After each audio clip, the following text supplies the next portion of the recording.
Greetings. My name is Dr. Thomas Duvall. Mr. Jim Barfield and I are co-chairs of the History Group for the Macon Bicentennial Celebration Committee. I want to take this opportunity to thank Mayor Lester Miller for putting together this county-wide Macon Bicentennial celebration. The mission of the Bicentennial Committee is to strengthen civic pride by educating the community about our history, celebrating our accomplishments, acknowledging our past, and promoting a harmonious future. I want to thank Dr. Joshua Murphy, the administrator for the daily operations of the Macon Bicentennial Celebration. I also want to thank Wesleyan's president, Megan Blight, for having us present here at Wesleyan. I must also especially thank the Dean for Equity and Inclusion, Ms. Tanya Parker, for scheduling this presentation and all 12 history presentations here at the Taylor Hall Amphitheater. This 12-theme visual history series could never have occurred without the generous support of the John S. and James L. Knight Foundation. I want to especially thank my two colleagues and personal friends who have worked so steadfastly behind the scene for helping develop narratives, coordinating, and scheduling panelists. They are Mr. Don Druitt and Mr. Newton Collier.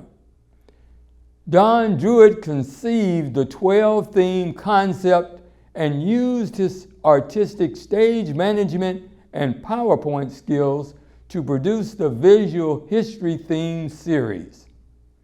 Newton Collier used his musician timing skills to coordinate the voice and visual studio synchronization. I must recognize all the volunteer panelists who unselfishly donated their time and energy to research and practice delivering their themes. And finally, none of this work could come to fruition without the creative filming and editing skills of Mr. Marquez Cornelius at the Mercer WMUB TV studio. I sincerely believe that through this community effort, we have fulfilled our ancestral obligation to archive and pass on our awesome, factual Macon Bibb County history to future generations. Thank you all for being here to celebrate our bicentennial, Macon, the heart of Georgia.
Peace and blessings. My name is George Fadil Muhammad, a student and guardian of our cultural legacy in Macon, Bibb County, Georgia.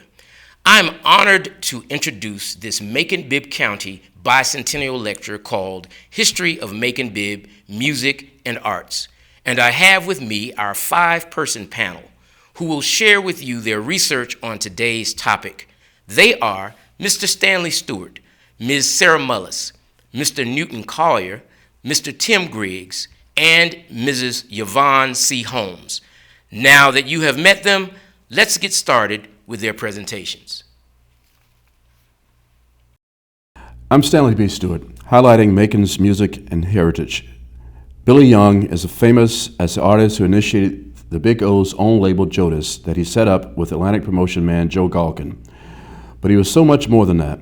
A hugely prolific artist running several labels, a community activist and social reformer whose work is celebrated annually in his adopted hometown of Macon, Georgia.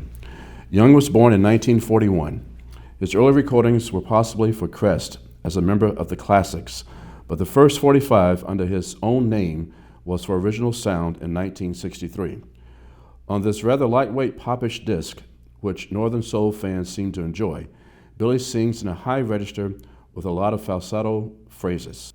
When he moved to Macon, he fell under the spell of Otis Redding, who had a huge impact on the way he sang, which was all to the good. Jason Aldean Williams, better known by his stage name Jason Aldean, is a well-known American country music singer whose burgeoning music career has positioned him among the most accomplished singers of the genre. Jason fell for country music at an early age and performed publicly as a singer for the first time at just 14 years of age.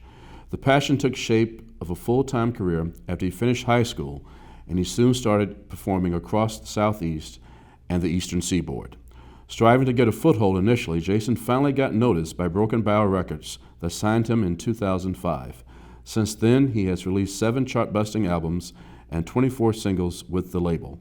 Some of his most notable albums include Wide Open, Relentless, Night Train, and My Kinda Party, with the latter receiving triple platinum certification for Recording Industry Association of America.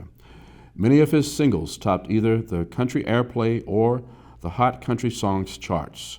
Some of these are Dirt Road Anthem, The Truth, Why, and Night Train. Lewis Hamlin was born October 24, 1930 and died November 23, 1991. He lived in Tyndall Heights and was a multi-instrumentalist, arranger, composer, and graduate of Fort Valley State. Hamlin established the first drum and bugle corps at St. Peter Claver Church. In 1961, entertainer James Brown invited Hamlin to go on the road with him as a trumpeter, band leader, and chief arranger.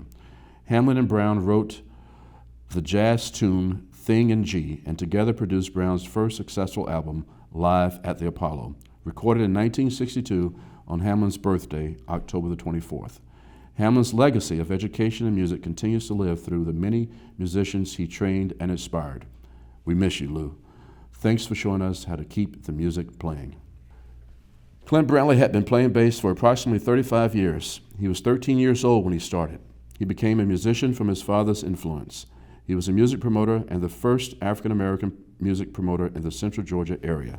He was a club owner and managed James Brown and Little Richard. Gladys Williams.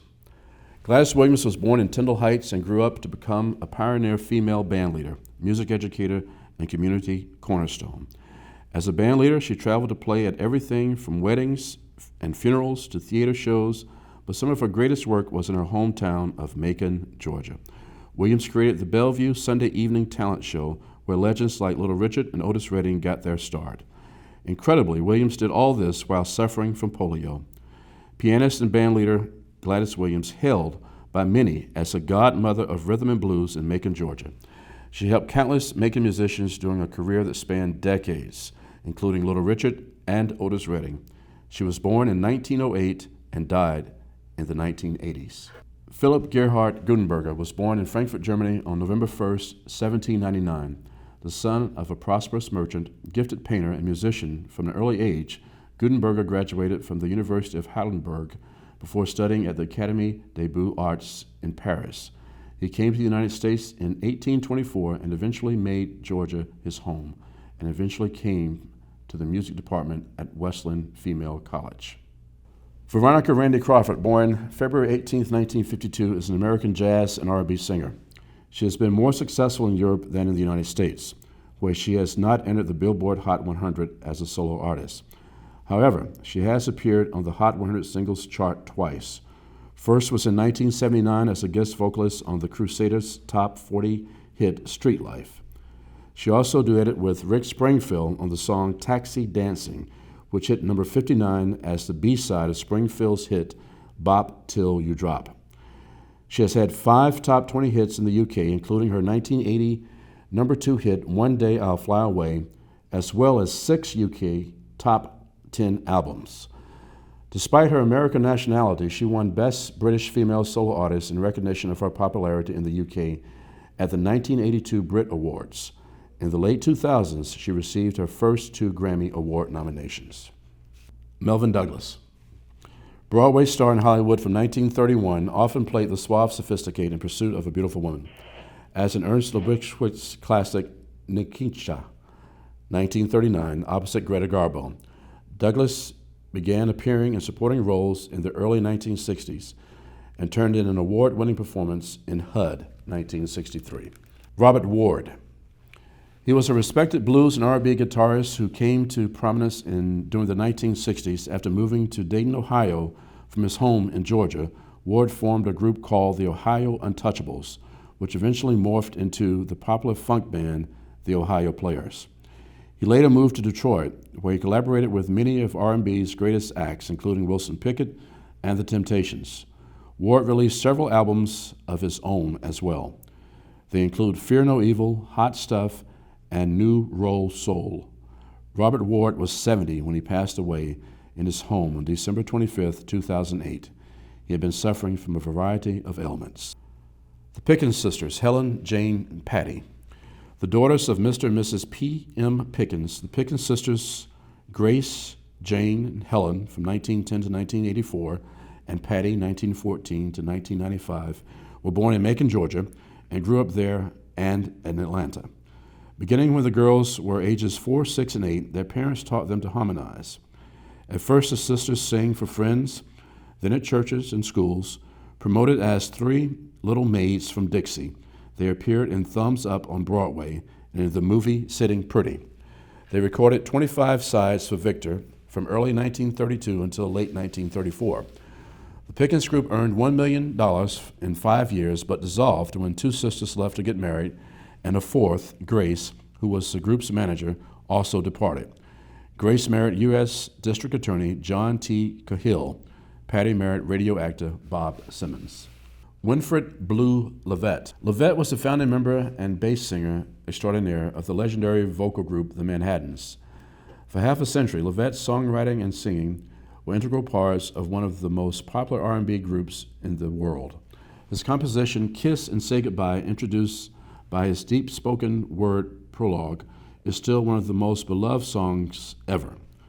And while many fans knew of Leavitt's terrific vocal work, fewer knew of his impeccable songwriting instincts, often combining elements of love, loss, and even infidelity into songs that moved the Manhattans to the A-list of vocal groups.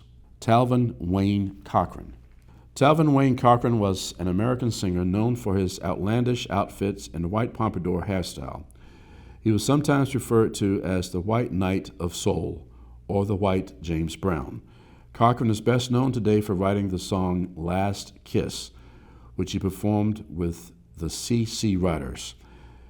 Cochran was born May 10, 1939, and died November 21, 2017. Robert Scott. Mr. Scott was born August 31, 1933, to the late Robert L. Scott Sr. and Mattie Harvey Scott. Mr. Scott was band director at Ballard Hudson High School from 1956 to 1970.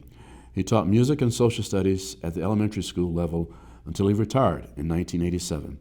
He was a member of Stewart Chapel AME Church, where he served as choir director. Because of his musical influence, many of his students went on to become professional road musicians.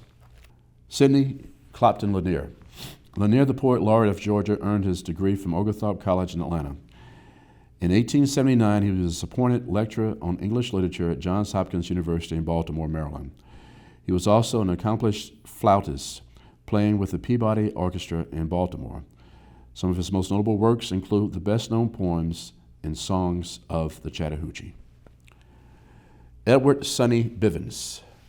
Edward Sonny Bivens, a founding member of and the baritone of the Manhattans, died at his home at the age of 78. Bivens was born in 1936 in Macon, Georgia, but grew up in New Jersey.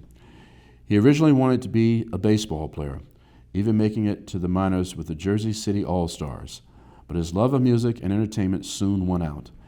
After he was discharged from the military, Sonny and two high school friends, Winfred Blue Lovett and Kenny Wally Kelly, along with two acquaintances from another local school, Richard Ricky Taylor and George Smitty Smith, came together to form the legendary Manhattans.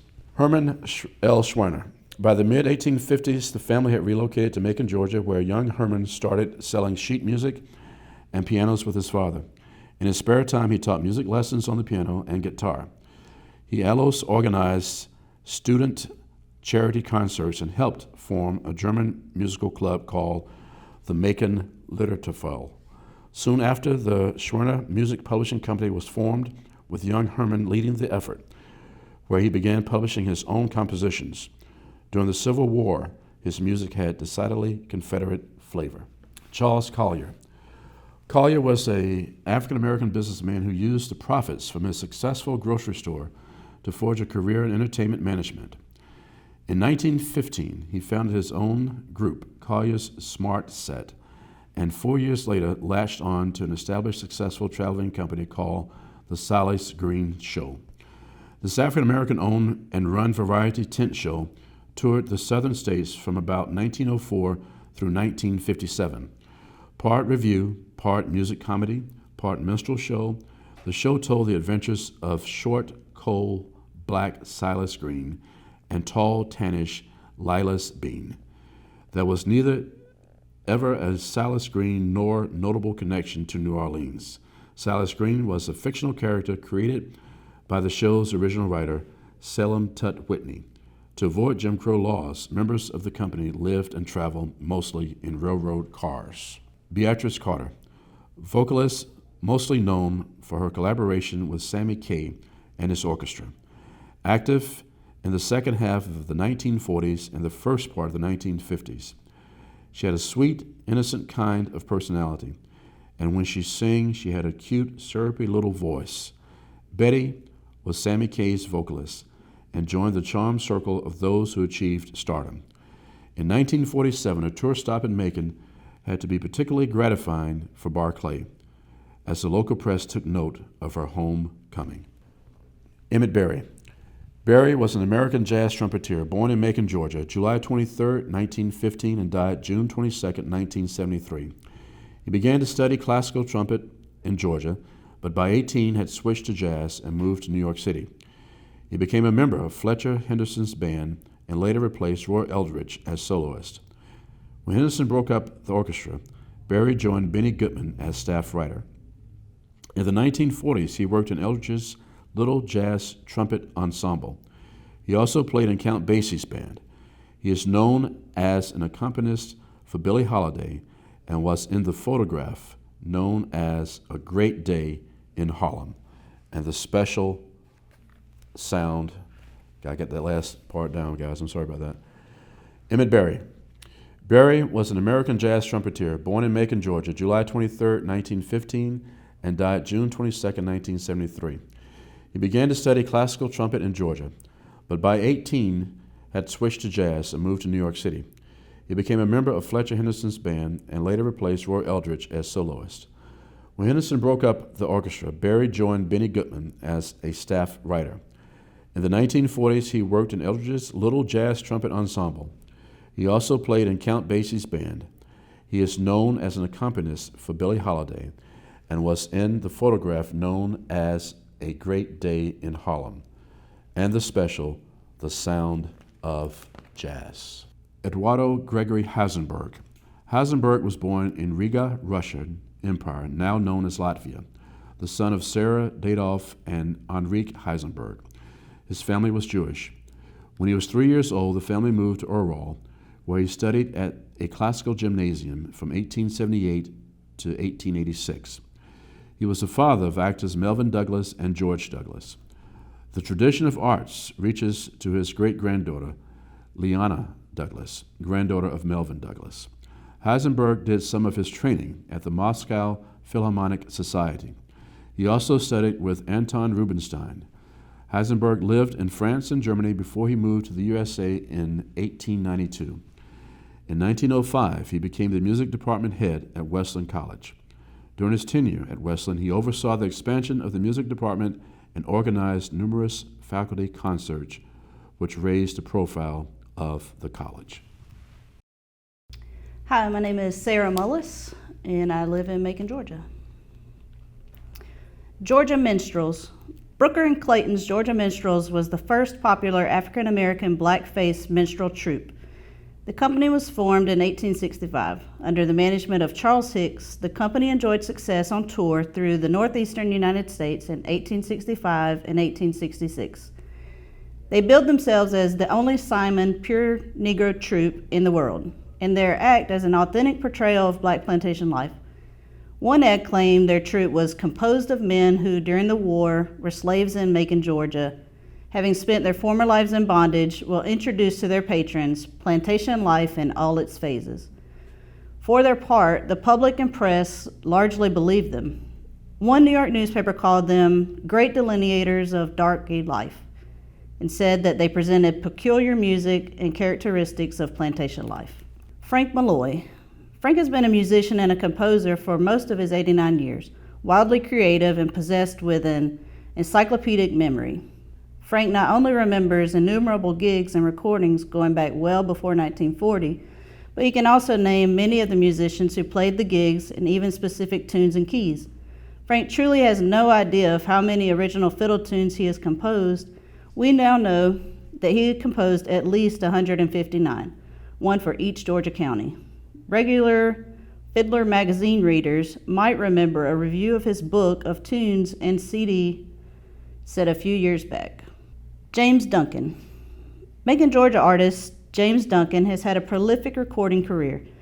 This seems to fall into two parts. The first from the early 60s when he was heavily influenced by James Brown, and the second towards the end of the decade when his recordings were much more in the classic Southern soul vein.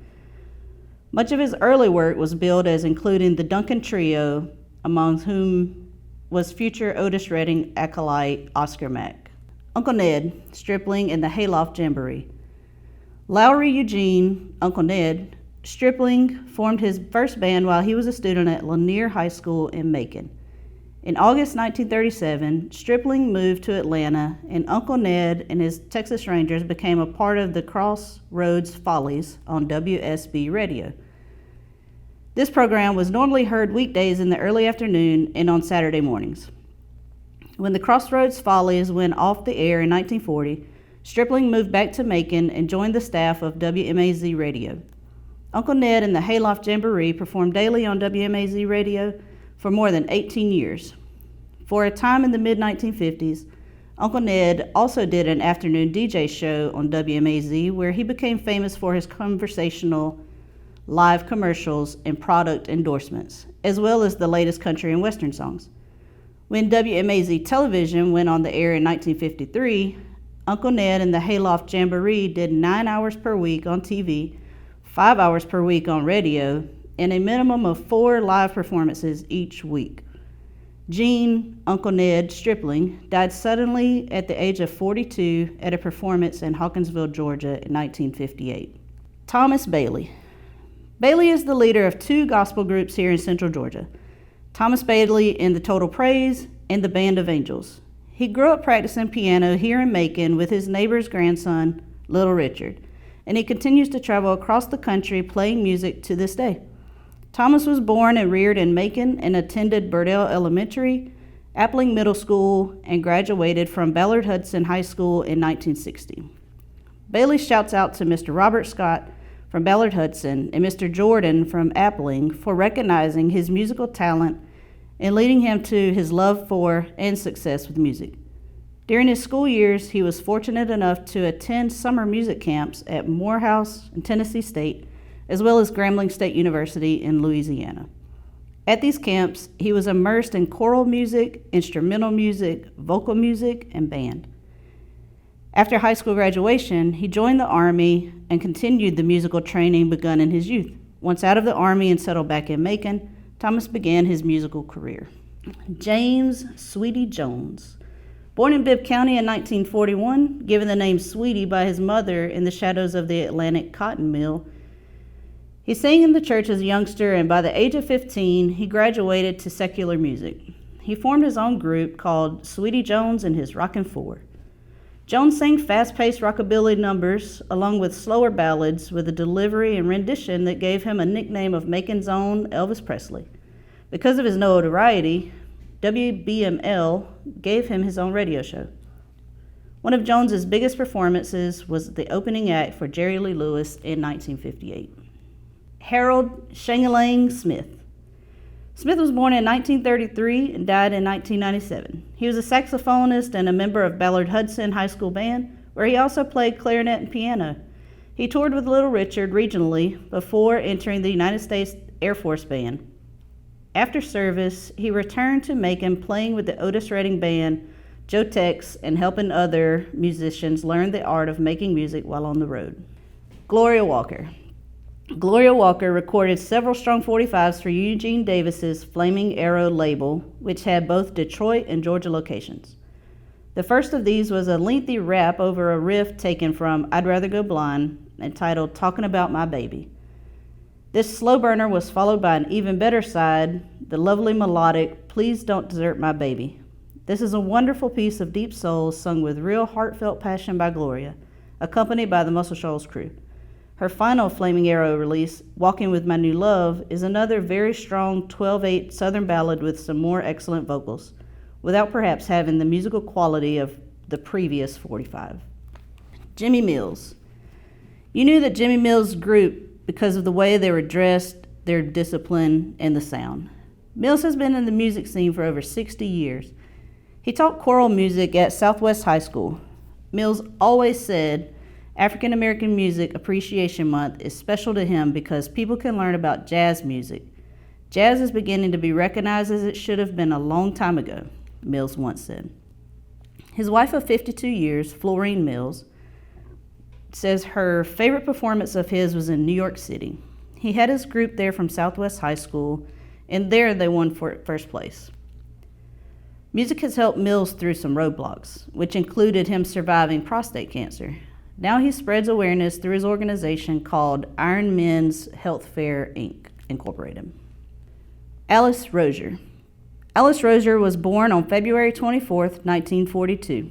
A lover of gospel, soul, and the blues, Alice sang in both churches and nightclubs. Alice lived here in Macon, Georgia in the 60s, where she recorded with various local artists. Alice worked as a cosmetologist, but continued to express her love for music by showcasing and starring in talent shows and fashion shows in the late 70s. Her favorite artists were Ike and Tina, Patti LaBelle, Luther Vandross, and Chaka Khan. Alice continued to gig with various bands in Boston, Massachusetts, frequently with bands from Berklee College. Singing with Clara Mahomes and the Gospel Leviticus, the group jammed with jazz and R&B keyboardist Alex Bunyan, and later recording a track with Bunyan entitled Human Epilogue. Emmett Miller. Emmett Miller was an American minstrel show performer and recording artist known for his falsetto, yodel-like voice. Miller was a major influence on country music singers, including Hank Williams, Jimmy Rogers, Bob Wills, Milton Brown, Tommy Duncan, and Merle Haggard. Born on February 2, 1900, in Macon, Georgia, his early life is largely undocumented, but it generally is acknowledged that he was performing in minstrel shows by the time he was in his early 20s. His first recordings were released by OK Records in 1924. His backup group, the Georgia Crackers, included in the 1930s the noted jazz musicians Tommy Dorsey, Jimmy Dorsey, Gene Krupa, and Eddie Lang. Miller continued to perform in minstrel shows until he was well into his 50s, long after they had fallen out of fashion. He returned to Macon, where he died in 1962 and was buried in Fort Hill Cemetery. Oscar Mack. Oscar Mack worked for Otis Redding as an opening act on his early 60s tours, as well as a valet, chauffeur, and general factotum. And no doubt got his chance to cut at Stax through the great man's good offices. I love the loping Don't Be Afraid of Love with its wonderful loose R&B feel set up by the superb drumming. And although the Big O sang the second vocal on Oscar's Dream Girl, he certainly isn't singing on this cut. But he did record his own version of this song, which remained in the vaults until 1990. Calvin Arline. Mr. Arline was born in 1947 and lived in Tyndall Heights. His mother brought him his first guitar while in high school. He also mastered several woodwind instruments under the tutelage of band director Robert Scott. Mastering the bass guitar, he toured with Percy Sledge, Bobby Womack, and rubbed elbows with The Temptations and Marvin Gaye. He eventually contributed to an album by Greg Allman's wife, Cher, in the 1970s. He received a Grammy Award nomination for his work on the Kiss and Say Goodbye by the Manhattans. Jimmy Knowles. Knowles embarked on a busy session career in the 1970s, joining singer-songwriter Alex Taylor's band while Taylor was a Capricorn Records label mate of the Allman Brothers. Knowles performed with a number of acts, spending a period as a Nashville session player in the 1980s and working with artists such as Bodyworks and B.J. Thomas. He started the 1990s by joining singer T. Graham Brown's touring band and remained in the lineup until shortly after receiving his Parkinson's diagnosis in 1994. While his symptoms made it difficult to continue performing, Knowles kept playing, releasing the solo album Ain't No Stranger in 1999. He released the follow-up album, The Jimmy Knowles Project, just 2 days before his death. It features several guest stars including Brad Whitford, Joe Bonamassa, Robin Ford, Warren Haynes, Larry Carlton, and Chuck Leavell. Donald Nevins. Donald Nevins, a Brooklyn, New York native, longtime Maconite, and former Ballard Hudson Marching Band standout saxophonist, later a standout at Morris Brown College as a saxophonist, was the original keyboardist along with Jimmy Brown, Reggie Hargis, Eddie Irons, and Ray Ransom of the internationally acclaimed hit-making 1970s R&B group Brick. Among the group's several hits were Ain't Gonna Hurt Nobody and Dazz, disco jazz. Nevins, along with the group, were invited to play at the White House by former President Jimmy Carter, and while at Morris Brown, played with other groups and bands including Clarence Carter. Larry G. Hudson. Larry G. Hudson was a local entertainer and songwriter. He began playing music at a young age, joined the FFA band at 14, and formed his own band at the age of 17. He eventually became a very respected musician, songwriter, and entertainer in and around the Middle Georgia area. He enjoyed a storied career that crossed paths with many legends from all genres of music. Larry was also an accomplished barber and was a first-class stylist for Roffler. He often joked about having a day job of cutting hair long before he was cutting records. Leon Kennington, at the age of 13, began singing professionally with Wayne Cochran. Cochran changed his name to Ken Kennington because it sounded more rock and roll than Leon. He recorded a ballad called A Million Teardrops with an up-tempo rockabilly number, and on the B-side he recorded It Goes Without Saying. Kennington was able to bill himself as a recording artist and continued to perform constantly. Ron Dennis Wheeler. Ron Dennis Wheeler was a musician, writer, vocalist, actor, producer, and publisher. He was a multi-talented entertaining recording artist whose talents have enabled him to sing in any style of music. Ron Dennis Wheeler has appeared with Wayne Cochran, James Brown, Ronnie Millsap, Charlie Rich, Ray Stevens, Mac Davis, Kenny Rogers, Billy Joe Royal, Otis Redding, Tom Jones, the Classic Four, the Charlie Daniels Band, the Allman Brothers Band, the 12 Gauge Band, and many, many others. Ron is recorded as a recording artist and produced for the following record companies: United Artists, King Federal and Saturday, 3S International, Jamie, Soft, Rap, Rapture, RR&R, Warner Brothers, Capitol, and Columbia. Lucille Hegeman. Lucille Nelson, from an early age, she sang in local church choirs and theater programs. By the age of 15, she was touring the U.S. South with the Leonard Harper Minstrel Stock Company and was often billed as the Georgia Peach. She worked with Tony Jackson and Jelly Roll Morton before marrying the pianist-composer Bill Hageman. She later told a biographer, "I was a cabaret artist in those days and never had to play theaters, and I sang everything from blues to popular songs, but in a jazz style." November 1920, Hageman became the second African-American blues singer to record, after Mamie Smith. One of her biggest hits was Arkansas Blues, recorded for Arto. She recorded one of Tom Delaney's earliest compositions, Jazz Me Blues, and it went on to become a jazz standard. Larry Lee. Larry played music for over 50 years, of which the last 20 plus years were with the Grapevine Band. Larry said that there's nothing more rewarding than to see people forget their troubles for an evening and have fun dancing the night away to our music. He said he was blessed to spend most every weekend with a great group of guys who can truly say, "We are brothers from different mothers." My name is Newton Collier. I'm going to be presenting to you some of the panelists that are actually on a bus here in Macon, Georgia. We're going to start out with Mr. Joe Stuckey. Mr. Joe Stuckey is an award-winning blind guitarist, songwriter, singer, composer, producer, radio and TV personality, music educator, music artist, and a music engineer. He is also the official ambassador for his hometown of Macon, Georgia. Joey's style is remnants of rocker Jeff Beck and of the jazz man himself, Wes Montgomery, while his vocal influences range from Mel Torme to Greg Allman. And as an infant, Joey lost his sight and sense of smell, a result of a brain tumor that has introduced him to music. And then he was introduced to music from an early age. His mother enjoyed opera, while his daddy enjoyed country. And at the age of 13, Joey developed pneumonia and had to be homeschooled for an entire year.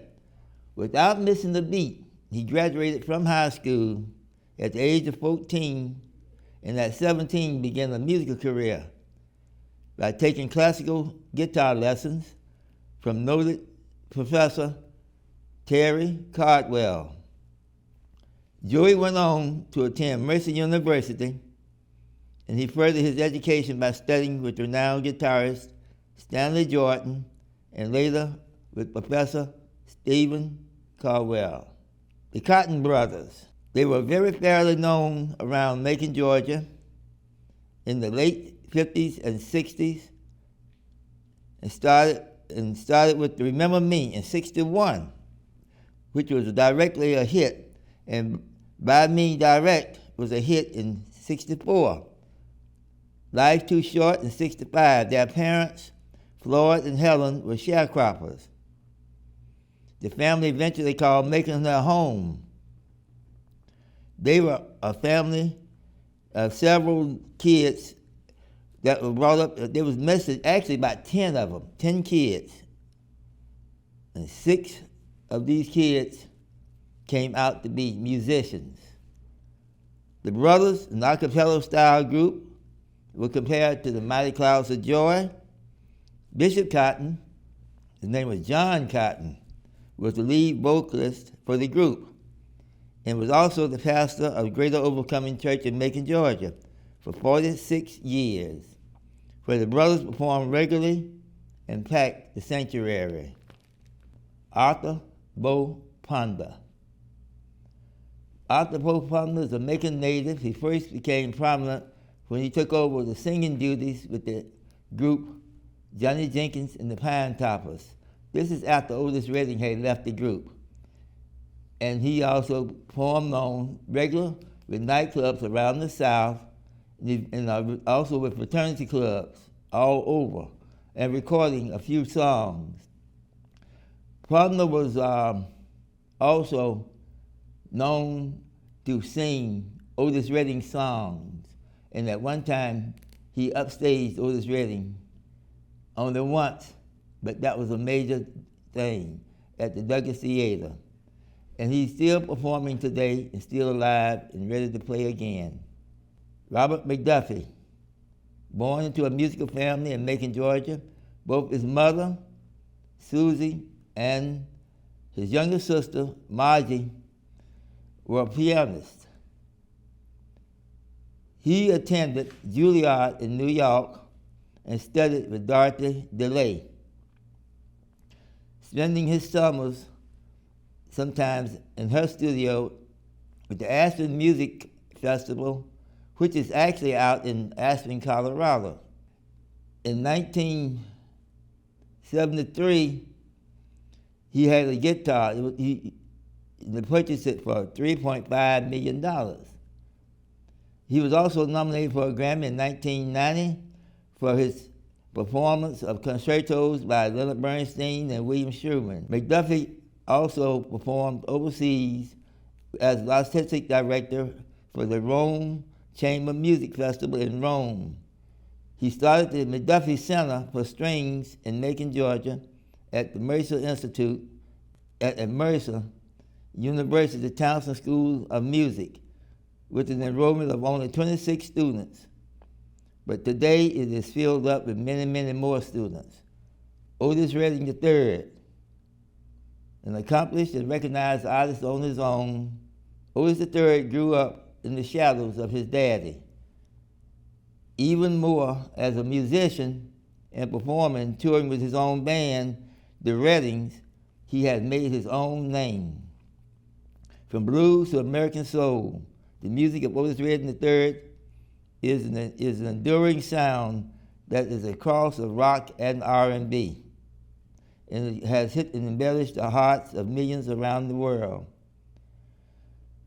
When folks attend his concerts, they say they are experiencing a foot-stomping evening event. R.E.M. was an American rock group formed with musicians Mike Mills and vocalist Michael Sykes, who are from Macon, Georgia. They are formed and based out of Athens, Georgia. They are noted for bucks ringing, sliding guitars with arpeggios, and a vocal style distinctive by Sykes and unique stage presence. They have tight, emotional drumming styling also. In the early 90s, they are rock artists who compared to groups as Nirvana and Pavement.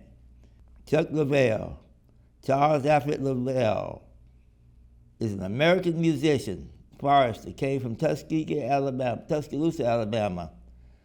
And he was a member of the Allman Brothers Band throughout his commercial zenith in the 70s, and became the founding member of a band called Sea Level.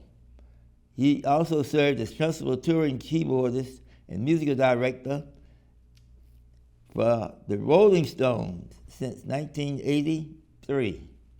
In the musical terms, he has performed with every Rolling Stone album.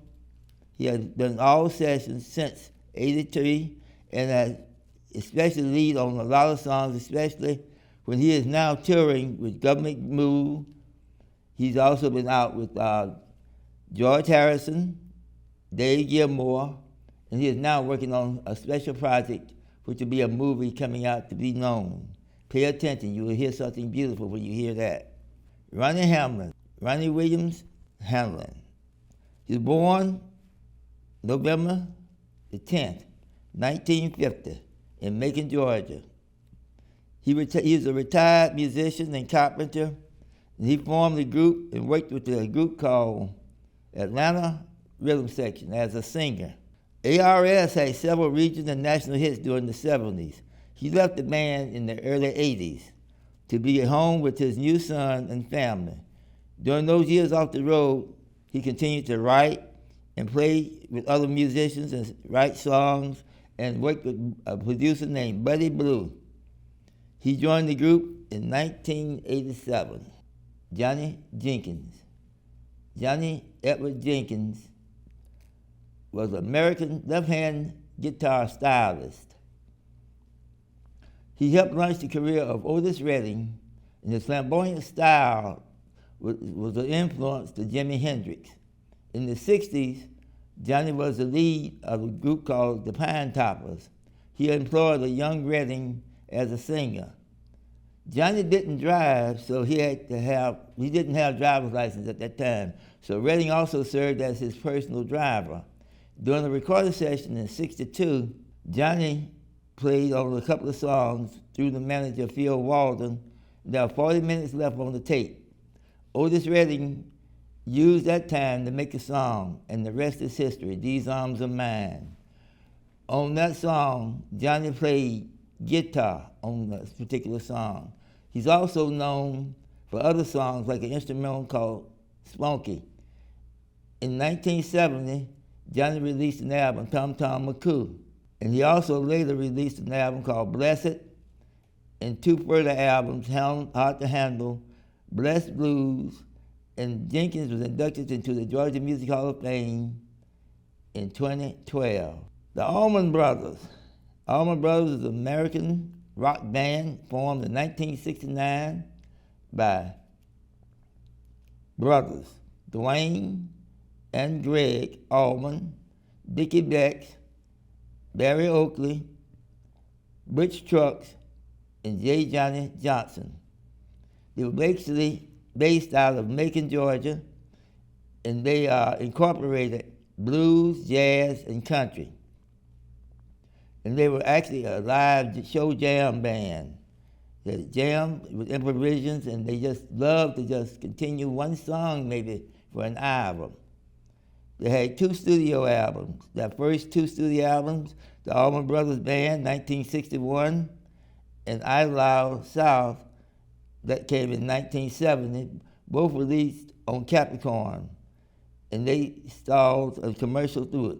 They started live in field mode. Then that really hit them. That was artistic correct song. That was a breakthrough song. It featured the song in memory of Elizabeth Reed and Whipping Post, which today is being copied and copied and copied again by other bands. They were inducted into the Hall of Fame, the Rock and Roll Hall of Fame, in 1995. Phil Walden. Phil Walden was the co-owner and co-founder of the Macon-based group called Capricorn Records.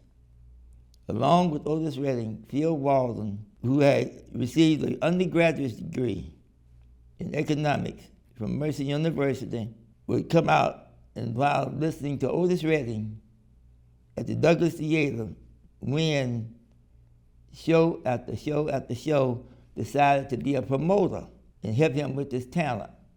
And they remained partners until Otis' death, after which he joined up and formed Capricorn Records at that particular moment with a man named Frank Fenter and continued to build the business. He also was a second lieutenant in the Army during all this time. And his commission was to bring music into his group. But while he was back in Macon, he started working in his own music career with Frank Fenter. And Jerry Wexler came down to help him, and they built a European to American pipeline of musicians coming in and out of Macon. Okay, Dwayne Allman met with J. Johnny Johnson and Phil Walden, and they also brought into Macon a group called the Allman Brothers. We are talking '69. Phil has passed and was inducted into the Hall of Fame in 1986. Alan Walden. Alan is the younger brother of Phil, born in 1943. He's a manager, publisher, booking agent, and promoter also. Alan worked with most of the musical acts, including Otis Redding, Sam and Dave, Percy Sledge, Johnny Taylor, Clarence Carter, Arthur Conley, Al Green, Joe Tex, Z.Z. Hill, Candace Staton, Albert King, William Bell, Eddie Floyd, Ella James, Ball Skaggs. Leonard Skinner was his biggest act, along with the Outlaws and September Haze. He helped open Red Wall Music with his brother and Otis Redding, which was the largest booking company, agency, promotion company in the 60s in the United States. Out of that, they came out with Respect, Can't Turn You Loose, Sweet Soul Music, I've Been Loving You Too Long, and Sitting on the Dock of the Bay. Alan also found it very interesting to be very close with the booking agency with Otis, where they had 44 other recording artists, black artists. They were breaking racial barriers.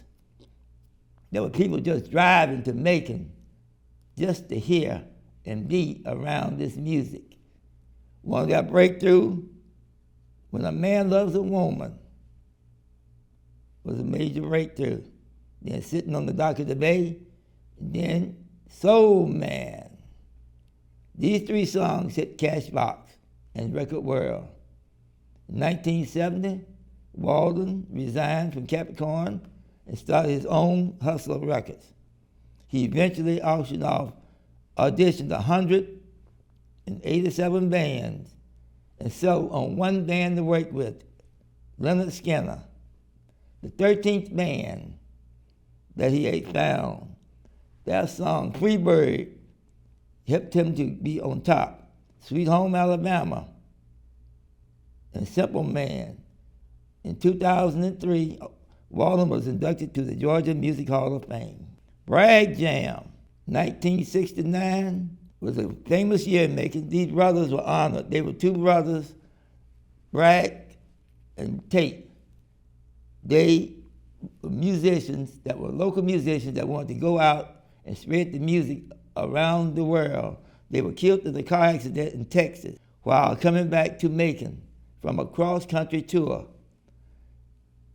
On their return, a friend of theirs named Russell Walker decided to jam to celebrate and honor them. The Bragg Jam is still going on today. For the last 18 years, there have been Bragg Jams. They started out with two bands and continued to bring thousands and thousands of people, music lovers, through the years, and also help support some of the ventures and venues around town by bringing in extra bands and showing them the love of Macon, Georgia. Robert Coleman. Robert Coleman is a pioneer in his own right. He played funk and soul. Coleman played with legendary artists like Percy Sledge and Clarence Carter from 64 to 69. And then after that, he decided to go with James Brown. While with James Brown Band, he's able to tour and made songs like Make It Funky and Cold Sweat. He's an American musician playing American music, soul and funk, and he has his roots in gospel. He picked up a guitar from his stepfather and played it at the church. That was his real start until he became older, in 18, 19 years old, he became an actual R&B man. And you can see him walking around Macon, Georgia, still playing. He has his own band. And Macon was a hotbed at that time, and Coleman fit right in with the hotbed. And he turned out to see him. People now honor him big time. Mr. Coleman said, I think one of the last things in my era, he's one of the last to be playing his style. And he said he's going to play until he dies. Hamp Swain. Hamp Swain was born December the 3rd, 1929 in Macon, Georgia, died May the 9th, 2018. He has a long, successful career in insurance and automobile sales and radio broadcasting. Also played saxophone with his own band, the Hamptones. He was a friend of Little Richard, and often Little Richard would play with him sometimes at the shows. He hosted the Teenage Party, which was at the Douglas Theater, and that was the one that was owned and ran by the Douglas Theater, but they had that man named Otis Redding that would win all the time. So in 1954, He started being the first black DJ in Macon, Georgia, and he was inducted into the Georgia Music Hall of Fame in September 2008. Melvin Percy Welch. He's an African-American business owner and musician who is credited to helping Little Richard, Otis Redding, Theo Walden Artisan Promotions, and a lot of people didn't know it, but he helped start Ella James. He was also sought after to manage a couple of clubs in Atlanta, mainly the Peacock, where he would bring artists from the Peacock back down to his clubs in Macon, Georgia. And he also owned 2 Afro-American businesses and hotels downtown in Macon, Georgia. Allen Evans, born in Macon, Georgia, the baritonist. He studied at Knoxville College in Tennessee and then to a college of St. Thomas. He also went to St. Paul to study music, and he also studied at Juilliard. In 1966, he went to Europe, where he studied at the Munich Conservatory in Venice.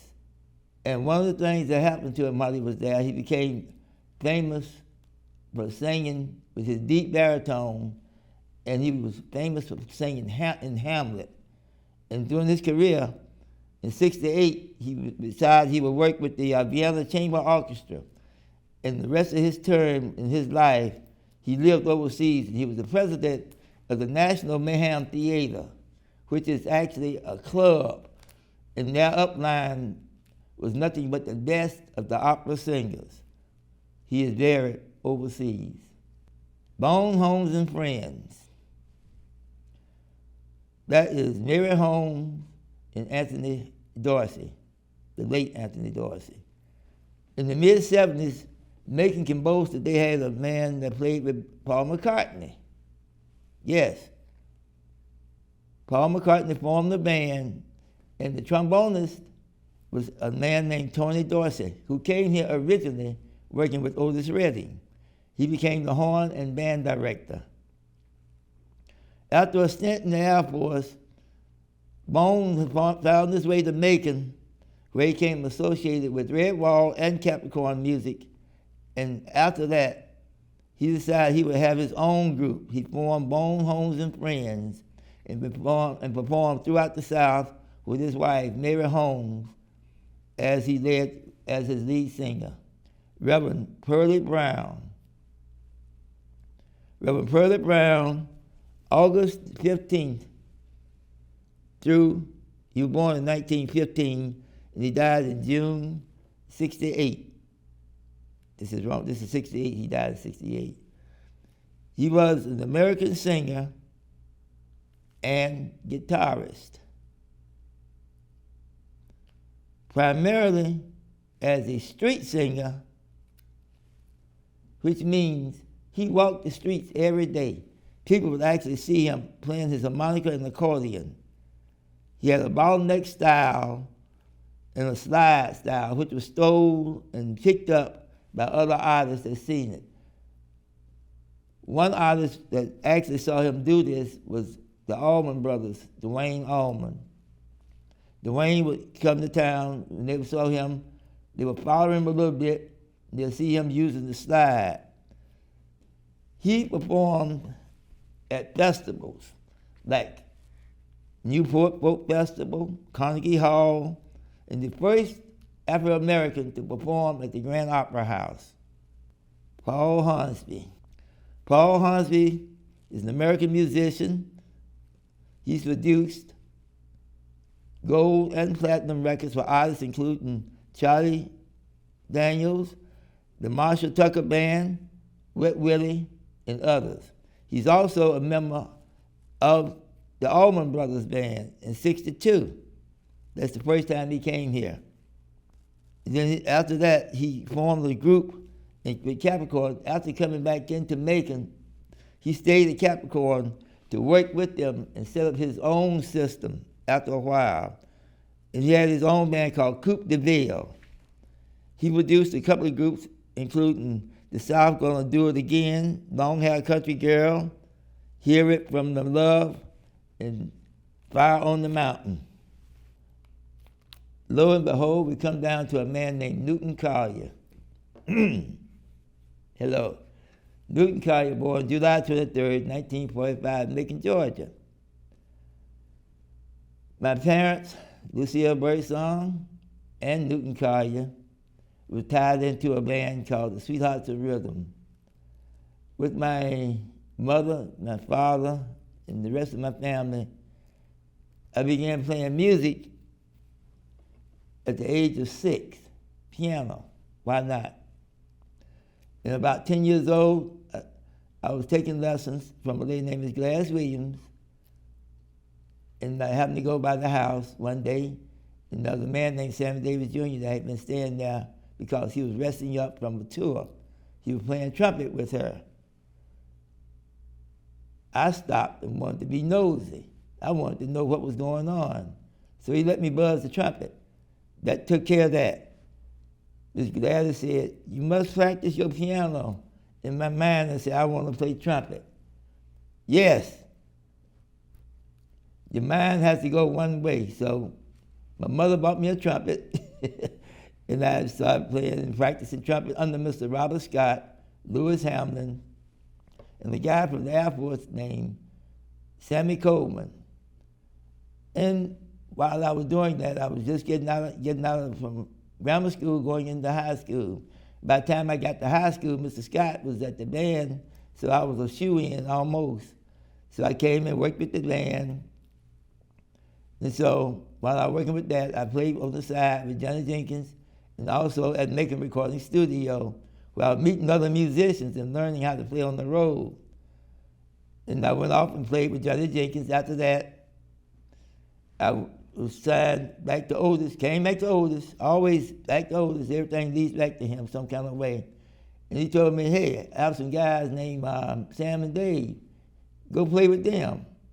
I did. That lasted 18 years and that was actually my professional career most of the time. Along with that, I got to play a lot of other artists. When that was over with, I traveled. I got tired of it. Ended up in Boston, married a young lady, had a young lady there. I couldn't do it. So the horn had to take a second chance. I got a job at MIT and went to school. While I was there, I had a baby, Charity. Charity was beautiful. She stayed with me as long as I was married to her mother. And I would like to say thank you very much. In 1974, I got shot, actually around 73, 74, maybe 75. I tried to put that date out of my mind, but somebody tried to rob me, and I was coming from an engagement. It took away my horn ability. So you might see something on my shoulder that looked like a horn sometime. I played electric trumpets, which is something that was invented at the media lab during the time by a guy named John Steiner. And it's called electric valve instrument. Now they call it computers, electric horns. So that's my dream.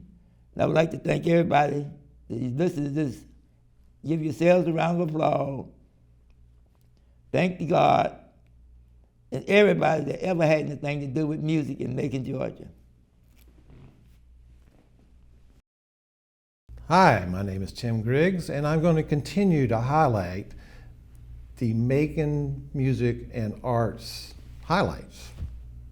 First, I'm going to start off with James Caldwell. James Caldwell's career as an educator began in 1967. 2 years before mandatory integration in the 1970s, Mr. Caldwell became only the second African American teacher at then segregated Lanier High School in Macon. He taught history, humanities, and French in Bibb County schools from 1968 to 2005. Over the course of his 38-year career, he educated generations of students, including me. Many of his students have made great contributions to the quality of life in Macon and Middle Georgia. James Caldwell has been an enthusiastic collector of art for over 20 years. Mr. Caldwell is a man who has not only had a significant impact on up-and-coming Macon artists, but he has been a constant, wise, and always positive influence in the day-to-day life of our community. Steve Penley was born in 1964 into a family of musicians. The Penley family moved to Macon, where Steve attended the First Presbyterian Day School. Steve studied art at the School of Visual Arts in New York and at the University of Georgia. After college, Steve worked odd jobs while painting. His talent was recognized by an attorney and art enthusiast, Robert Steed. Steed's friendship and patronage helped Steve connect with many other clients, and his art business grew. Penley quickly gained recognition for his bold brushstrokes, vivid colors, and historical icon paintings. Steve has created many projects for Fox News, Coca-Cola, Southwest Airlines, Kaiser Permanente, as well as several U.S. presidents. Penley has authored several books of his own. He has also illustrated books, including several authored by the late, great Coach Vince Dooley. He has received a number of awards and honors for his talents and has donated countless paintings to charities and organizations. He considers it an honor to be involved with numerous organizations that benefit our servicemen and women as well as our veterans. Steve is proudest of his role as a father of 3 very talented artists and musicians, Lyle, Abby, and Parker. Richard Powell is an accomplished artist who works from his home studio. His works are in a variety of medium styles. He has won awards in international juried exhibitions, including the prestigious American Art Awards exhibition. He's exhibited in numerous key galleries and museums such as G39 in Wales. Powell has been featured in Reuters, Art Forum, and Burnaway. In a recent article, he announced plans to preserve historic Ebony and Jet magazine photographic archives. His style of art features works from his hip-hop royalty series of portraits, as well as his colors series of abstract paintings. Angela Henigman.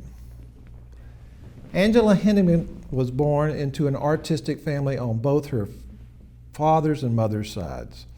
As far as she can remember, her mother painted and taught classes in the home. This enabled Angie to be surrounded by constant creativity. They collaborated in painting murals and at local art festivals. Angela received an Excellence in Art Award by Peter Ustinov at her graduation ceremony from her college Doulemont International Boarding School located in Switzerland. After graduating and returning from overseas, she began choosing art-related employment throughout her young adult years. She settled into picture framing and opened a gallery and frame studio in Mesa, Arizona, where she spent years perfecting her painting styles and working on commissions. When she came to Macon, she was hired to paint a mural for the Georgia Music Hall of Fame. After this project, she reconnected with her younger brother Daniel, and their mutual love of art and career paths that began the beginnings of a long collaboration in the arts. Caleb Brown. Caleb Brown has always had a unique artistic talents. However, he never dreamed of pursuing fine art as a profession. He graduated from Mercer University, where not only did he excel athletically as a member of Mercer's inaugural football team, he shined academically as a student in Mercer's pre-physical therapy program. However, in the final semester of his senior year, Caleb elected to pursue his lifelong talent, art, full-time. Despite an underwhelming experience in Painting 101, his art instructor, Eric Odell, exposed Caleb to the demanding but rewarding world of art making and inspired the possibility of pursuing art professionally. After researching numerous Successful contemporary artist, Caleb had the validation he needed to take entrepreneurship head on. Since beginning his journey, Caleb's artwork has attracted several prominent collectors, including U.S. presidents, Super Bowl MVPs, Grammy Award winners, and platinum-selling recording artists. He's presented at both TEDx Savannah in 2019 and TEDx Mercer University in 2021. Whether it's through original artwork, commissions, or keynote speeches, he uses his canvases of life to inspire others to work tirelessly towards painting the life they love. Eric Odell. Eric Odell lives in Macon, Georgia, where he teaches art at Mercer University, along with being an instructor in the Great Books and Philosophy and Art Study Abroad programs. He was previously a curator and the director of exhibitions and collections at Macon's Museum of Arts and Sciences. He maintains a rigorous studio life, and his paintings and drawings are in several private and public collections. For a long time, he painted landscapes derived from places he lived and visited in the American South. Not too long ago, while overseas, he began a series of drawings called light rubbings done from cast shadows. They are akin to texture rubbings, a two-dimensional version of a plaster cast from the footprints of light and shadow. They are pinhole fingerprints in charcoal. These drawings have pushed their way into and are influencing his painting. Rudy Mendez. Rudolph Rudy Mendez earned a Bachelor of Fine Arts degree from Howard University in 1996. He relocated to Macon, Georgia in 1998, where he continued his education by studying welding at Central Georgia Technical College. Since coming to Macon, Mendez has been very active in the local arts scene. He has juried exhibits for the Macon Arts Alliance, the Tubman Museum, and Central High School. He has conducted arts and crafts workshops for the Museum of Arts and Sciences and for the Midsummer Macon Music and Arts Festival, as well as mask making workshops for the Tubman Museum Summer Heritage Camps. He has exhibited widely through Middle Georgia and the Mid-Atlantic region since 1999. Mendez is influenced by graffiti art and hip-hop music. He states that his work is about making connections between objects that he makes and objects that he discovers. He feels that the found objects he uses have an energy that influences the construction of his mixed media works. Mendez often works in collaboration with his wife, Carolyn, a quilter and textile artist. Rudy Mendez is a recipient of the Macon Arts Cultural Award for 2005. Winnie McQueen. Winnie Akisi McQueen is an American quilter based in Macon, Georgia. Her artistic production consists of hand-dyed accessories and narrative quilts. Her techniques for well-known quilts include an image transferring process. In her work, she tackles issues of race, class, society, and women. Her quilts have become featured in many museum exhibitions, including the Museum of African American Folk Art, the Taft Museum, the Bernice Steinbaum Gallery, and the William College Art Museum. In 2020, her quilts were showcased in a retrospective dedicated to her textile art at the Museum of Arts and Sciences in Macon, Georgia. Wilford Stroud. Wilford Randall Stroud, a local artist and jazz musician and a Macon native, attended Bibb County Public Schools, Morehouse College, and Cooper Union School of Art. He proudly served in the U.S. Army during the Korean conflict. He was employed at the U.S. Postal Service for more than 30 years and worked at the Harriet Tubman Museum. He was also an art instructor for the after-school programs in the Bibb County school system. He was a visual artist of many genres, including murals, one of which, From Africa to America, is on display at the Tubman Museum in Macon.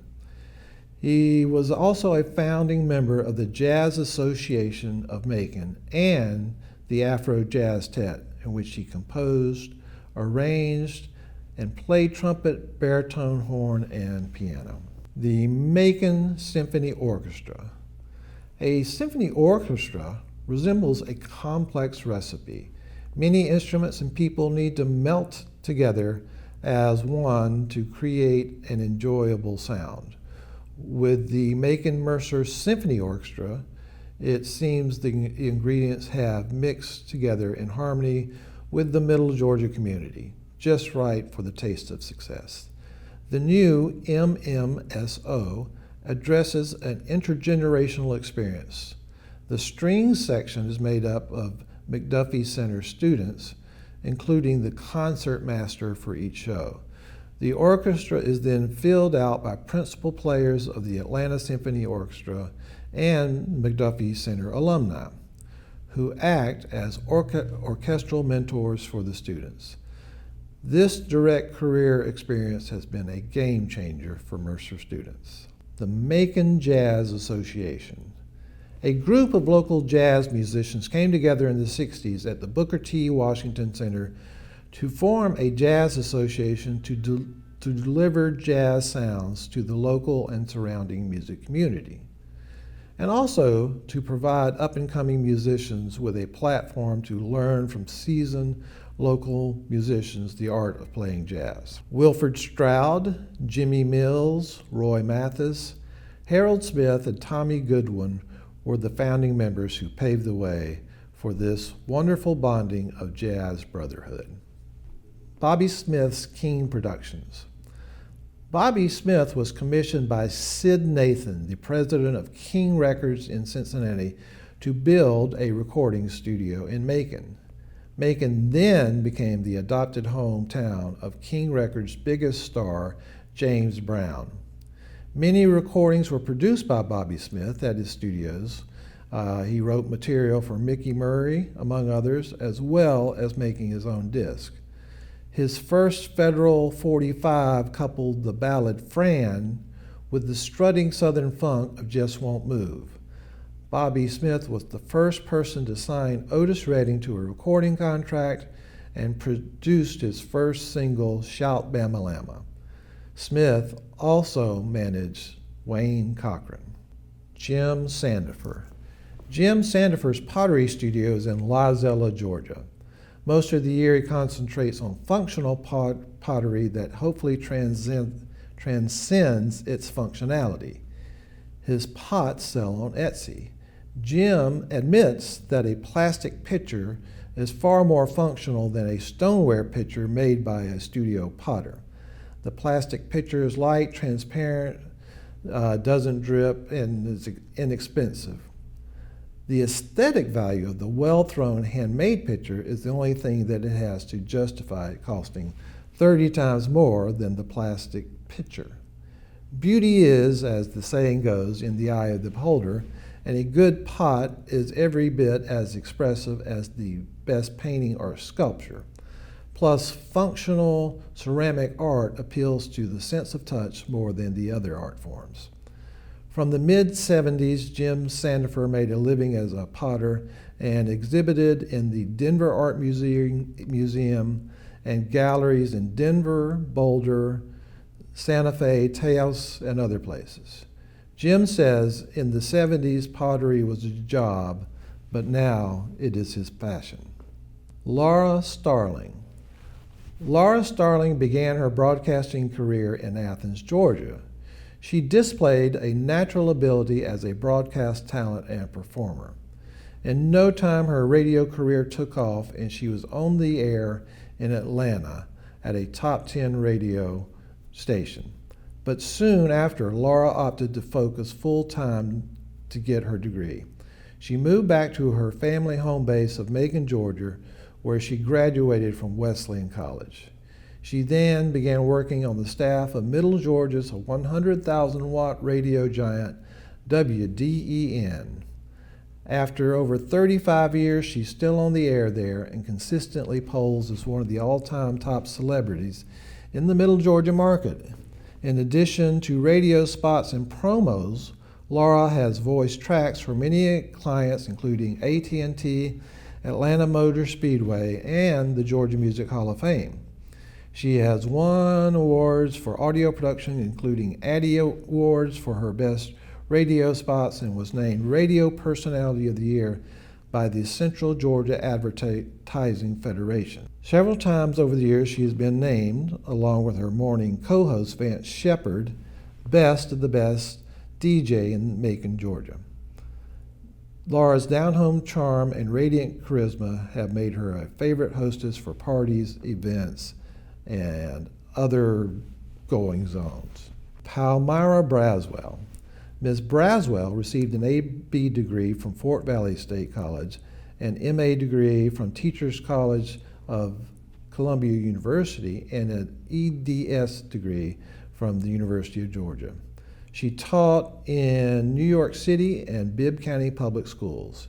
She served as Director of Instructional Materials Center, Elementary Curriculum Director, and Director of Staff Development in the Bibb County Public School System. She was Macon's first black female disc jockey at WBML, where she was known as Honeybee. She was appointed by Governor Zell Miller to the Georgia State Board of Education and was very active as a volunteer in the community and served as a trustee and officer in cultural, civic, educational, and philanthropic organizations. She was a charter member of the Epsilon Omega Omega chapter of Alpha Kappa of Alpha Sorority Incorporated and is a life member of Greater Allen Chapel AME Church.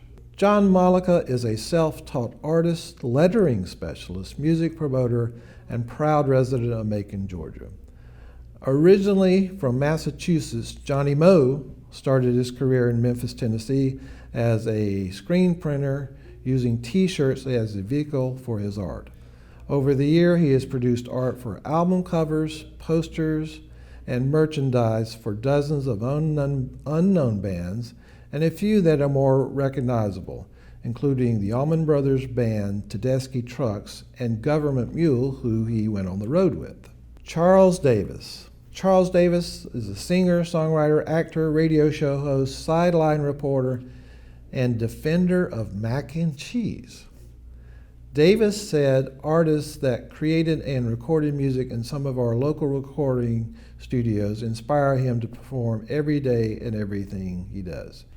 Davis works at 100.9 The Creek radio station, and he has had the opportunity to grace the stage with Southern rock legends during the Capricorn Revival concerts at the Macon City Auditorium, and he is one of Macon's best vocalists. Michael Pierce. In the 1990s, Michael Pierce crossed paths through mutual connections to local music legends like the Allman Brothers Band and Government Mule.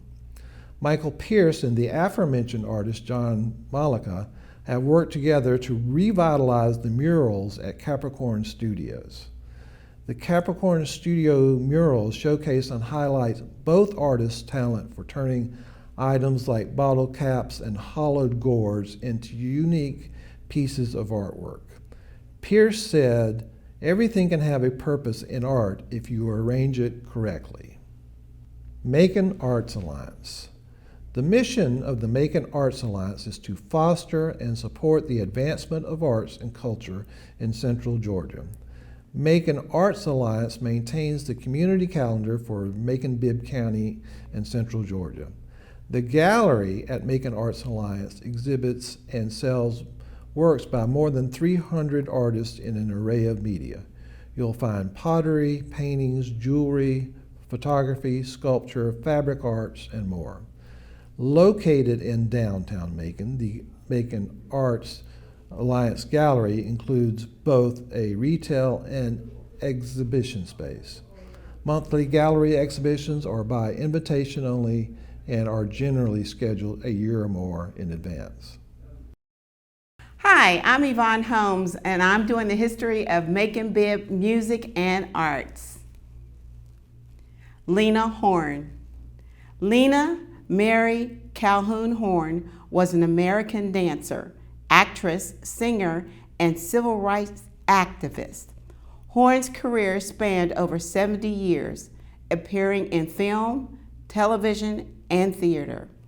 Horne joined the chorus of the Cotton Club at the age of 16 and became a nightclub performer before moving to Hollywood.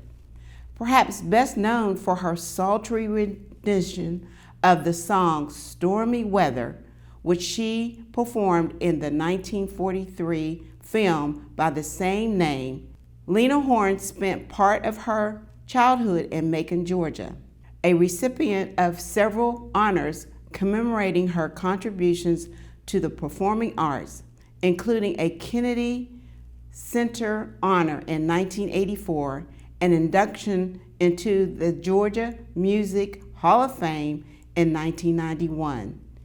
Lena Horne also spent much of her life advocating for civil rights. Larry Howard. He was born in Winter Haven in Central Florida in 1950. Winter Haven is about 20 miles from Disney World, where he grew up. There was nothing but swamps and orange trees. When he was 14 or 15, he had an opportunity to be around his dad and his brother, who had a bluegrass band. And as far as he could remember, he was always around musicians. Vassar Clements used to come by and sit in his dad's band when he was a little kid. Howard's mom has a picture of him as a kid at about 18 months old, sitting on the couch at home with the jumbo Gibson guitar and his arms wrapped around it. When he was 13 or 14 years old, a man named General Van Fleet, who was a prominent general in the World War II, paid for him to visit a special education school at the University of Miami for 2 summers, where he was able to study theory and composition, which also allowed him to do research on his first interest, classical music. He eventually moved to Macon and started a band called Grinder Switch. The band was formed on the basis of similar philosophies and ideals. Eddie Tigner, Jr. was born in Macon, Georgia in the early 1930s. Tigner heard the barrel house blues that his mother played at house parties.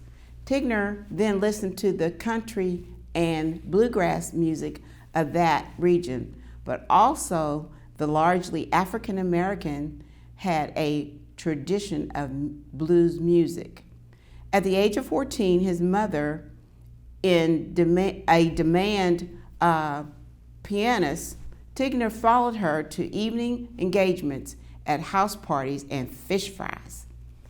Tigner began military service in 1945 in the United States Army, and during his term there, learned to play the piano. Tigner was also in charge of booking entertainment for the servicemen. He often traveled to transport Bill Kinney, who was one of the founding members of the Ink Spots. In 1947, after his discharge, he assembled his first group known as the Maroon Notes. In the group, Tigner played the vibraphone, where the group found intermittent work in Georgia and Florida. Tigner also worked as the pianist for the comedian Spencer "Snake" Anthony. In 1959, Tigner joined the Ink Spots on stage during a show in Atlanta, which began his long career with this group. Sue Tomlin. Sue Tomlin grew up in a musical family with her mother playing the piano and organ and her father playing some country guitar. When Sue was 6 years old, she began her formal piano lessons, which continued for 11 years. In the 6th grade, she began her study of the viola in the public schools and played with a junior symphony. She has gone on to perform with numerous orchestras around the southern states as well as in Minnesota. Sue earned her BA in 1975 from the University of Alabama and has completed her coursework for teacher certification in Georgia.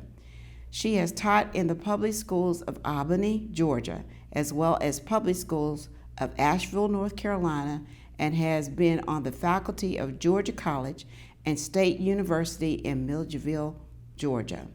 She was the director of the Macon Junior Symphony for 6 seasons and has been a violinist with the Macon Symphony Orchestra. Timothy Fleming. Reverend Timothy Fleming was born on December the 31st, 1950 in Macon, Georgia, to the late Mr. and Mrs. Ransom Fleming Sr. He began preaching at the age of 11 at the Ross Street Baptist Church of Macon, Georgia, under the patronage of the late Reverend J.J. Jordan. He was soon known throughout Georgia as the boy preacher. At the age of 14, he became youth minister of 5 churches and brought many people to Christ. At age 19, he was ordained as the assistant pastor of the Greater Friendship Baptist Church, where he was a member. 2 months later, he was called to pastorship of his first church, Forest Chapel Baptist Church in Pinehurst, Georgia. Reverend Fleming has pastored 5 other churches: Mount Gilgad of Twiggs County, Georgia, New Liberty of Wilkinson County, Georgia, Zion Hill of Macon, Georgia, and Faith Tabernacle of Atlanta, Georgia. At the young age of 24, he became pastor of Mount Carmel Baptist Church in Atlanta, Georgia. Dr. Fleming is a prominent pastor and gospel recording artist from Macon, Georgia.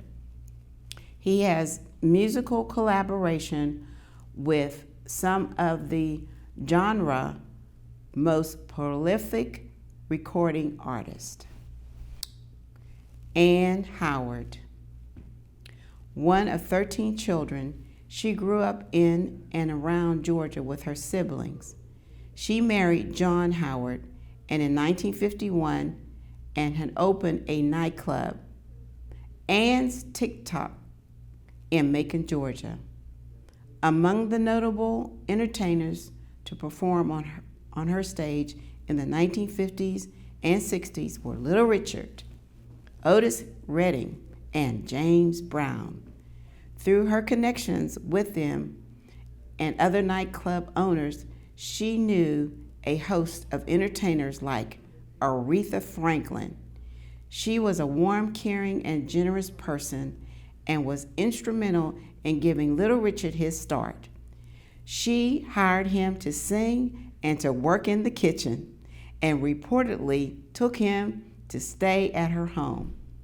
His song, Miss Ann, was dedicated to her, and his Long Tall Sally was dedicated to her sister, Sally Cox. The TikTok was Macon's first openly gay bar, but it closed in 1975 when Ann's health forced her to retire. Miss Ann and her bar attained a degree of legendary status. She is remembered fondly by 24 years of patron. The piano from her bar was displayed in the Georgia Music Hall of Fame in Macon, and now resides at the Tubman Museum in Macon. Tim Brooks. Tim Brooks' guitar prowess has earned him the recognition of hopeful young guitarists and seasoned veterans. He received international exposure when he took the grand prize in Guitar Player magazine's 25th anniversary ultimate guitar competition for his home studio version of Made from Scratch, a blazing 2 minutes of otherworldly slide guitar. This honor allowed him to share the stage at the Warfield Theater in Frisco with some of the best guitar killers in the music business today, including Steve Morse, Jeff Skunk Baxter, Ry Cooder, Adrian Belew, John Lee Hooker, Greg Allman, and others. Tim has played with Muddy Waters, Gatemouth Brown, Dickie Betts, Tinsley Ellis, The Dregs, and a host of other acts. Has created rock and roll for the new century. Come along for the ride, where low down meets far outs. Ronnie Thompson. Machine Gun Ronnie Thompson was an American gospel singer, politician, musician, and mental health caseworker. During the 1960s, Thompson became a household name across Georgia and parts of the American South for his live gospel music television shows. He also recorded and released his own contemporary Christian and country music albums and singles. In 1967, Thompson was elected mayor of Macon, Georgia, becoming the city's first Republican mayor in its history. He became known for his unorthodox, often controversial views and colorful, charismatic personality during his tenure as mayor, which spanned 2 decades from 1967 to 1975. Charles Big Saw Green. WIBB AM became the first radio station in Macon to offer programming aimed at Black listeners and launched a legendary trio of DJs, Charles Big Saw Green, Ray's Satellite Papa Brown, and Hamp King B. Swain, known as the Three Horsemen. The pairing of the three at that time was pure genius and caused WIBB to rise to be the top station in Macon. During the race-filled 1960s, after the assassination of Reverend Martin Luther King Jr., the Three Horsemen encouraged their listeners to avoid retaliation and violence. They were so well thought of that folks didn't do any rioting. Macon didn't see the level of rioting and violence like so many other southern cities. Having Hamp Swain and Ray Brown and Charles Green at WIBB in an era that will never be duplicated. The Three Horsemen were inducted into the Georgia Radio Hall of Fame in 2012. Hines Causey. Hines attended John W. Burke Elementary School and graduated from Lanier High School in 1949, where he played football on 2 state championship teams. Hines was singing at the age of 6, but he stammered. So his parents sent him to Martin Hall Institute of Speech Disorders in Rhode Island. His confidence soared, and he began singing professionally at 17 and has sung over 10,000 weddings and funerals. He auditioned for the Metropolitan Opera and for Guy Lombardo's orchestra, but he never wanted to live anywhere but Macon. He started Hines Causey Combo and played all over the Southeast for 50 years. In 1965, Hines leveraged his affiliation with weddings and funerals by opening a formal business on Mulberry Street called House of Hines. He lost everything in a fire in 1977, but reopened in 1978 in the landmark house on Vineville Avenue.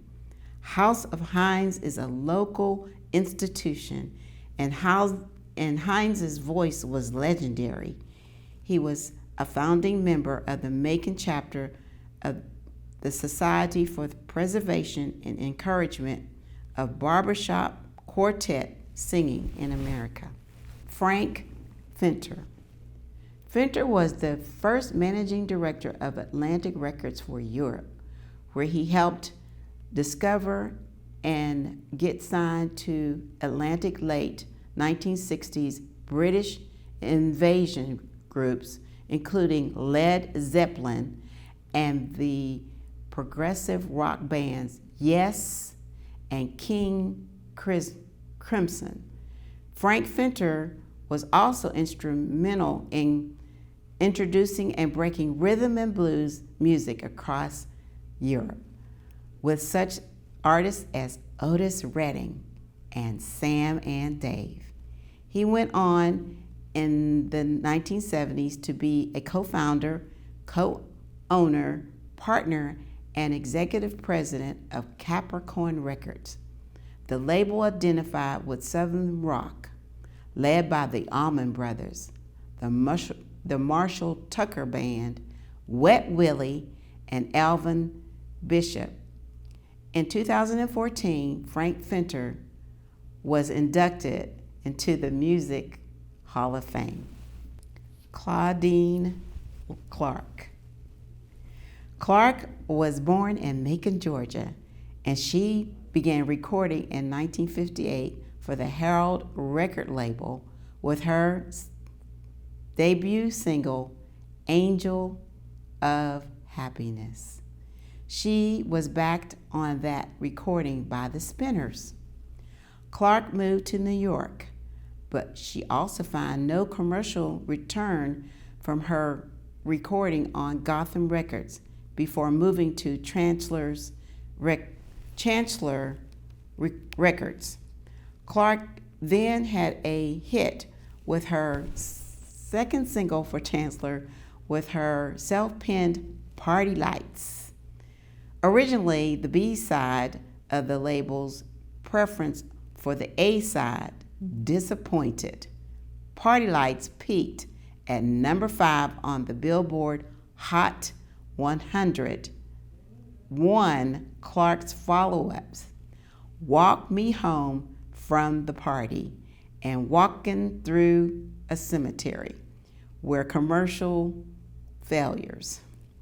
She continued to record and compose, including under the alias Joy Dawn for the Swan Records label, but saw no further tangible success. Party Lights is a song written and performed by Claudine Clark. It reached number 3 on the U.S. R&B chart and number 5 on the U.S. pop chart in 1962. It was featured on her 1962 album, Party Lights.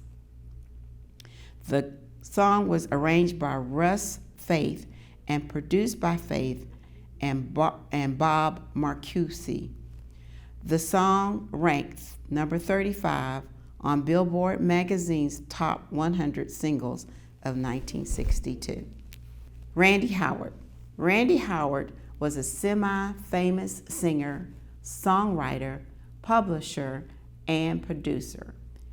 As a recording artist, Randy has released 7 albums and CDs, all of which have charted impressively in both national and international trade magazines. As a performing artist, Randy has shared the stage with Willie Nelson, Hank Williams Jr., Waylon Jennings, Charles Daniels, Greg Allman, and many, many others. Randy Howard has appeared on Nashville Now, Entertainment Tonight, featured on Good Morning America, and in USA Today. Ishmael Mosley. Ishmael, humble beginnings started in Macon. He was adopted as a toddler into the Mosley family after spending his first 2 years being raised by staff of the Macon Hospital, now the Atrium Medical Center. Ishmael grew up loving music, especially the music of the 1940s. Bands like Stardust and musicians such as trumpet player Harry James inspired Ishmael. After graduation from school, Ishmael and some friends decided to join the Army. And in the Army, one of the soldiers in Ishmael's barracks had a saxophone. Every day he would come out on the balcony and play his horn. It was sweet music to the ear of Ishmael. Ishmael soon brought the horn from his barrack mate.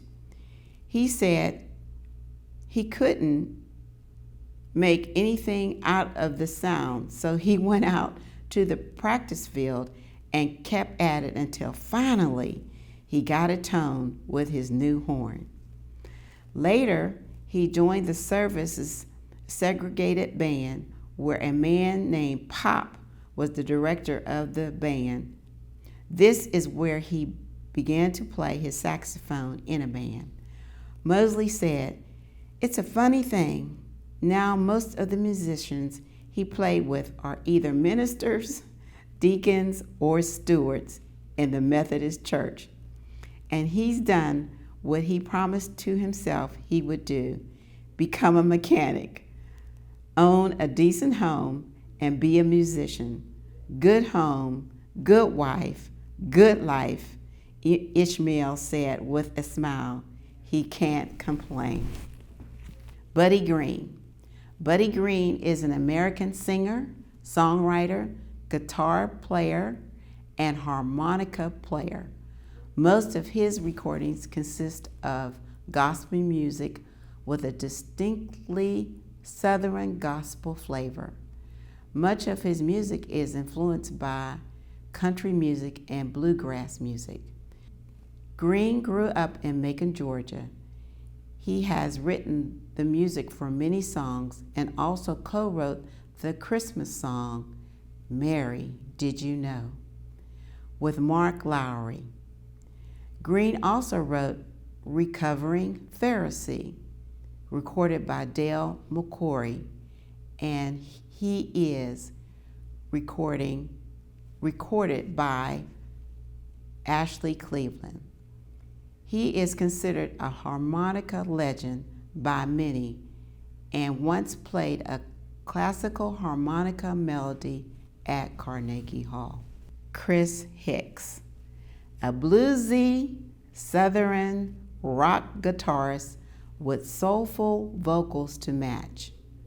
Georgia native Chris Hicks honed his skills playing lead guitar for Greg Allman, Leonard Skinner, and Marshall Tucker Band, among others. Inspired by Otis Redding and James Brown, Hicks grew up in the Macon area and later joined the Experience.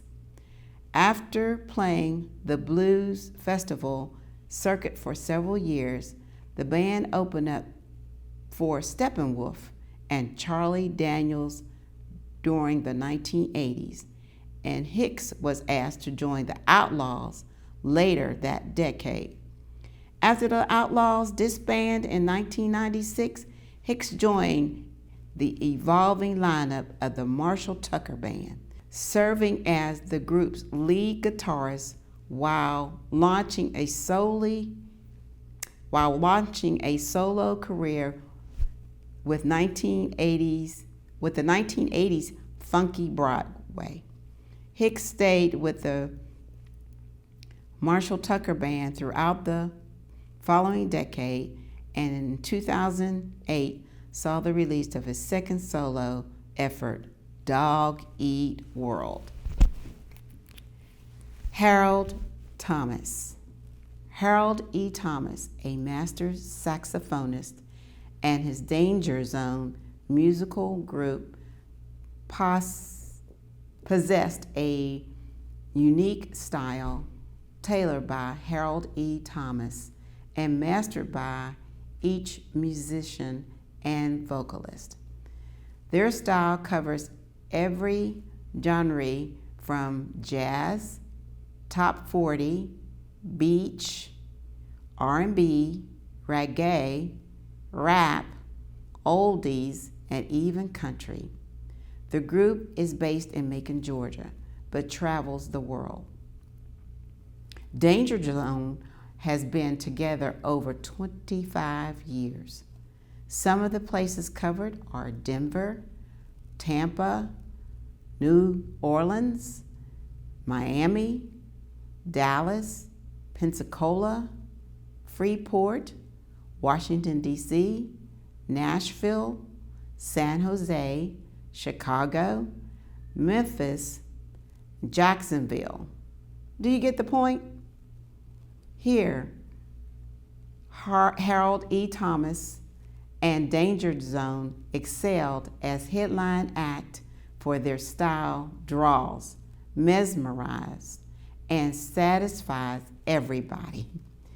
They have been in the lineup on many tours like Guy, NC Hammer, Gladys Knight, Sinbad, Kool and the Gang, the Ohio Players, Gerald Albright, and many others. Over the years, Harold Thomas have released 3 solo CDs, and Danger Zone have released 1 CD entitled All Out. Experienced musicians skilled in computer repair, social media, troubleshooting, music, and IT operations. Strong business development professional with a Bachelor of Science focused in computer and information sciences and support services from Mercer University. Dr. Billy Dodd. Dr. William A. Billy Dodd was born in Macon. He graduated from Lanier High School with honors. He was a captain of the band, played football, and broke the world record in the 100 and 120-yard dash. He started his own band, BAD, Billy A. Dodd Jazz Band, while attending in the Medical College of Georgia in 1947.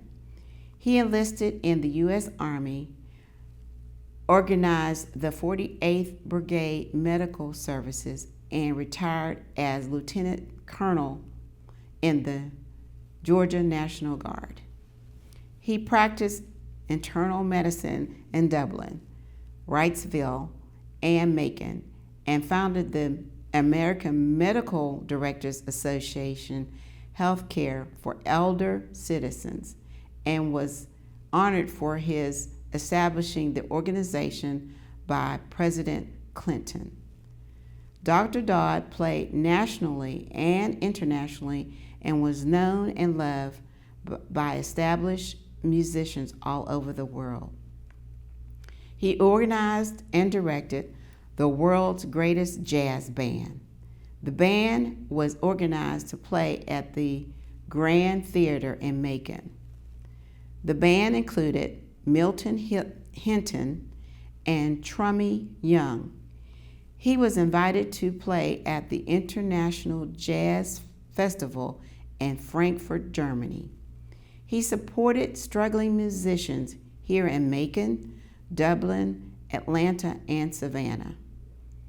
He is recognized here in Macon for his concerts on the New Year's Eve playing for First Night Macon. Dr. Dodd and Skitch Henderson received lifetime awards for keeping jazz alive. Dr. Dodd dedicated his life to his love of Macon, its people, and music. Jackie Street. Jackie L. Street was a bass guitarist at heart and one of the preeminent session and touring musicians in the Christian market.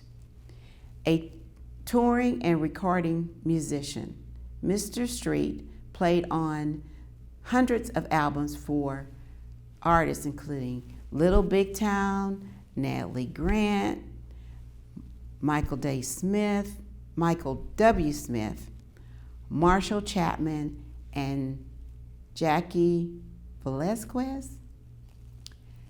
Street was a fierce musician, but more than that, he had this kind and gentle way about him and was considered to be one of the best bass players this town has ever seen. Mr. Street's versatility was such that he was at home playing Christian pop ballads and roots rock or contemporary country with Little Big Town or funk with the Dynamites. Chet Birchfield. Chet is a native of Macon, Georgia, and was playing the upright bass since attending Lanier Junior High School. After graduating from Willingham in 1961, he joined the U.S. Air Force Continental Air Command Band at Warner Robins, Georgia. He was transferred to the U.S. Air Force of the Pacific in 1963 at Hickam Air Force Base in Hawaii. He remained in Honolulu and played with jazz artists Trummy Young, Hada Brooks, Joe Castro, John Poole, and Anita O'Day. After retiring to Macon in 1966, he played with Duke DeMay Trio and then toured the East Coast with Flo Dyer International Quartet. After spending 29 years with Intermec Technologies Incorporated, retiring director of U.S. Field Services, he returned to Macon and decided to begin playing the bass again. Most recently, he plays bass with the Georgia Big Band, the Jazz Association of Jazz All-Stars, the Southern Gentlemen, Dixieland Jazz Band, Evan and Patty Jones, and the Family Affair. The Georgia Big Band, the world-famous Walnut Street Dixie, Racing and Marching Single Jazz Band, and the Tabernacle Baptist Worship Experience.